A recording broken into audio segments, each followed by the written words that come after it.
Fort കൊച്ചിയിൽ യുവാവിനെ കടയിൽ കയറി കുത്തിക്കൊന്ന സംഭവത്തിലെ പ്രതി അലൻ ജോസുമായി തെളിവെടുപ്പ് നടത്തി. അലന്റെ വീട്ടിലാണ് തെളിവെടുപ്പ് നടത്തിയത്. തോപ്പുംപടി മൂലംകുഴി സ്വദേശിയായ ബിനോയ് സ്റ്റാലിനെയാണ് അലൻ കുത്തിക്കൊലപ്പെടുത്തിയത്. വിവരങ്ങളുമായി രേഷ്മ ബാബു ചേർന്നു.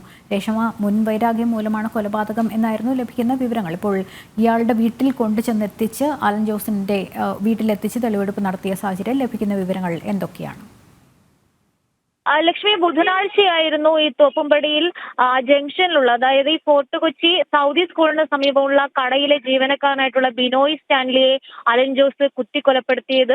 ഈ സംഭവത്തിൽ ഇന്നലെയാണ് അലൻ ജോസിന്റെ അറസ്റ്റ് രേഖപ്പെടുത്തിയത്. ഇന്ന് ഇയാളുടെ വീട്ടിലെത്തിച്ചും അതോടൊപ്പം തന്നെ ഈ കൊലപാതകം നടന്ന കടയിലെത്തിച്ചുമാണ് പോലീസ് അന്വേഷണ സംഘം തെളിവെടുപ്പ് നടത്തിയത്. ഇതിനുശേഷം ഇയാളെ തോപ്പുംപടി കോടതിയിൽ ഹാജരാക്കും. അതിനുശേഷം കസ്റ്റഡിയിൽ വേണമോ എന്നുള്ള കാര്യത്തിലടക്കം പോലീസിന്റെ ഭാഗത്തു നിന്നും തീരുമാനം ഉണ്ടായേക്കും. എന്തായാലും നിലവിൽ തെളിവെടുപ്പ് പൂർത്തിയായിരിക്കുകയാണ്. പ്രാഥമിക ചോദ്യം ചെയ്യലിന് ശേഷമായിരിക്കും കോടതിയിൽ ഹാജരാക്കുന്നതടക്കമുള്ള നടപടിക്രമങ്ങളിലേക്ക് പോലീസ് കടക്കുക. ബുധനാഴ്ച രാത്രിയോടെയാണ് ഈ സംഭവം ഉണ്ടായത്. മഴയായതുകൊണ്ട് തന്നെ ഈ ബിനോയ് സ്റ്റാൻലിയുടെ നിലവിളി ആരും കേട്ടില്ല. രക്തം പുറത്തേക്ക്, അതായത് ഈ റോഡ് സൈഡിലുള്ള കടയാണ്, രക്തം പുറത്തേക്ക് ഒഴുകിയ സാഹചര്യത്തിലാണ് ഇത് ശ്രദ്ധയിൽപ്പെട്ടതിനെ തുടർന്ന് നാട്ടുകാർ പരിശോധിച്ചപ്പോഴാണ് മരണപ്പെട്ട് കിടക്കുന്ന കാഴ്ച കണ്ടത്.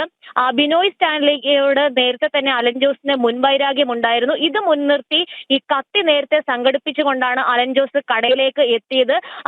കുറച്ചു സമയം വാക്കുതർക്കത്തിൽ ഏർപ്പെട്ടതിന് ശേഷം ഉടൻ തന്നെ കയ്യിൽ കരുതിയിരുന്ന കത്തി ഉപയോഗിച്ച് അലൻ ജോസ് ബിനോയ് സ്റ്റാൻലിയെ കുത്തുകയായിരുന്നു. നിരവധി തവണ കുത്തുന്നത് കടയിലെ CCTV ദൃശ്യങ്ങളിൽ തന്നെ വ്യക്തമാവുകയും ചെയ്യുന്നുണ്ട്. എന്തായാലും മുൻവൈരാഗ്യം നിമിത്തമാണ് അലൻ ജോസ് ബിനോയ് സ്റ്റാൻലിയെ കൊലപ്പെടുത്തിയതെന്നാണ് പോലീസ് നൽകിയിട്ടുള്ള വിവരം. എന്തായാലും അലൻ ജോസിനെ കടയിലും അതോടൊപ്പം തന്നെ ഇയാളുടെ വീട്ടിലും എത്തിച്ച് തെളിവെടുപ്പ് നടത്തി ഇനി ഉള്ള നടപടിക്രമം എന്ന് പറയുന്നത് കോടതിയിൽ ഹാജരാക്കുക എന്നുള്ളതാണ്. എന്തായാലും അത് അല്പസമയത്തിനകം ഉണ്ടായേക്കും. ലക്ഷ്മി, രേഷ്മ വിവരങ്ങൾ നൽകിയത്.